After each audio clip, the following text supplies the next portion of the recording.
আসসালামু আলাইকুম রহমতুল্লাহ বরকাত। আজকের ভিডিওটা হচ্ছে আমাদের মা বোনদের জন্য। 5 ধরনের নারী নামাজ পড়ো তারা জান্নাতে যেতে পারবে। তাহলে কারা তারা?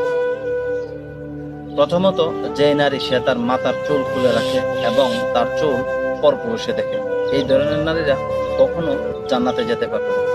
দ্বিতীয়ত, যে নারীরা স্বামীর ইনকামের উপরে সন্তুষ্টি দেখে না, এই ধরনের নারীরা কখনো জান্নাতে যেতে পারবে না।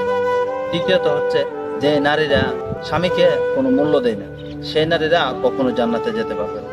চতুর্থ হচ্ছে, যে নারীরা স্বামীর ইনকামের উপরে সন্তুষ্টি দেখে না।